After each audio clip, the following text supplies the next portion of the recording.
آپ میں سے کسی کے ذہن میں سوال اٹھ سکتا ہے کہ یار وہ تو مسلمان ہی نہیں ہوئے تو وہ چابی بیت اللہ کی کافر کو دے دی نبی کریم صلی اللہ علیہ وسلم. اگر کسی کے دماغ میں سوال اٹھے تو وہ جان لیں کہ نبی پاک صلی اللہ علیہ وسلم نبوت کے امین تھے اور اللہ کے حکم اور عطا سے ان کو اس چیز کا علم تھا کہ جب میں چابی دوں گا تبھی یہ ایمان لے کر آئیں گے. اس لیے انہوں نے وہ چابی حکمت کے تحت ان کو دی تھی تاکہ وہ ایمان لے کر آئیں اور دار اسلام میں داخل ہو جائیں. اس کے علاوہ آپ نے ایک واقعہ اس میں اور بھی سنا کہ حضرت علی رضی اللہ عنہ نبی پاک صلی اللہ علیہ وسلم کے کندھے مبارک پر چڑھے. تو ایک فرقہ ایک مسئلہ کیسا ہے جو اس واقعے کو بہت زیادہ اچھالتا ہے. آپ ویڈیوز میں سنیں گے تو وہ کہہ رہا ہوگا اب بار نبوت نے بار علی اٹھایا ہوا ہے اور اس طرح کے واقعے دے رہے ہیں، لیکن اللہ کے رسول نے یہاں واضح فرما دیا علی تم بار نبوت نہیں اٹھا سکتے اس لیے تم میرے کندھوں پر چڑھو گے.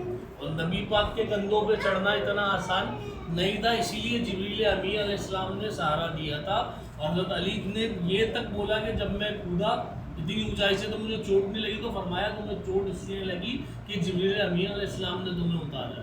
تو کسی بھی چیز میں غلو وہ برا ہوتا ہے. قرآن کی آیتوں کے اندر واضح طور پہ فرما دیا یا اہل الکتاب لا تغلو فی دینکم، دین میں غلو نہ کریں، یعنی حد سے زیادہ کسی بھی چیز کو نہ بڑھائیں.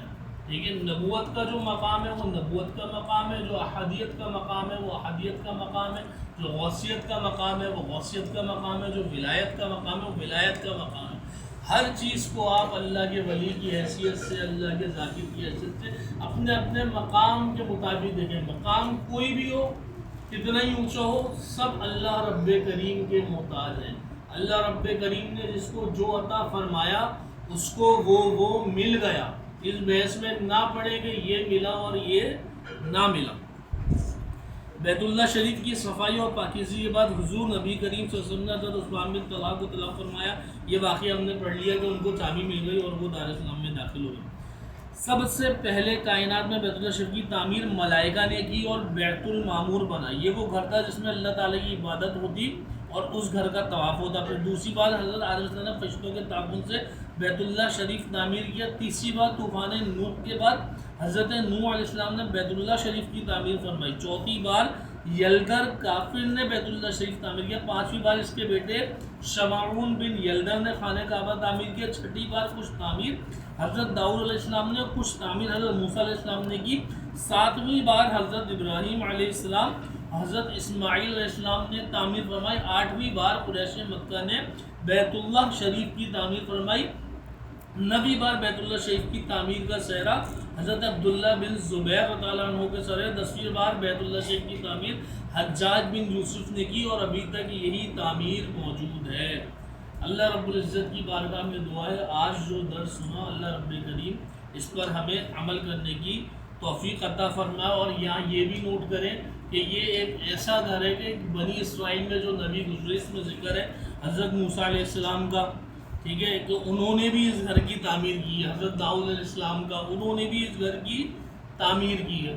تو یہ ایک ایسا گھر اور ایسا مبارک گھر تھا کہ ہر نبی نے اس گھر کی تعمیر کی اور اس کو جو ہے نا وہ برکت والا اور عظمت والا سمجھا. قرآن نے وجہ بتا دی کہ یہ گھر سب سے پہلا ہے. تو ہر نبی نے اس کو سمجھا. جو یہودی مرے آ رہے ہیں نا بیت المقدس کے لیے کہ وہ قبلہ ہے، وہ قبلہ ہے، وہ قبلہ ہے، وہ یہ جان لیں کہ قبلہ اول یہی ہے، بیت اللہ شریف ہی ہے. سب سے پہلے آدم علیہ السلام نے اس کی تعمیر کی تھی اور انبیاء اسی کی یاد کرتا ہے. اور اللہ تعالیٰ نے بنی اسرائیل میں نازل ہونے والے نبیوں سے بھی اس کی تعمیر کرائی. مقصد صرف تبدیل کرنے کا قبلہ یہ تھا کہ دیکھنا یہ تھا کہ بیت المقدس سے جب واپس شفٹ کیا جاتا ہے بیت اللہ شریف کی طرف تو کون کون ہے وہ رب کی بات کو یا نبی کی بات کو مانتا ہے اور کون کون نہیں مانتا. یہ بات آپ اگر قرآن شریف پڑھیں گے اور اس کا ترجمہ پڑھیں گے تو اس میں یہ چیز ظاہر ہو جائے گی.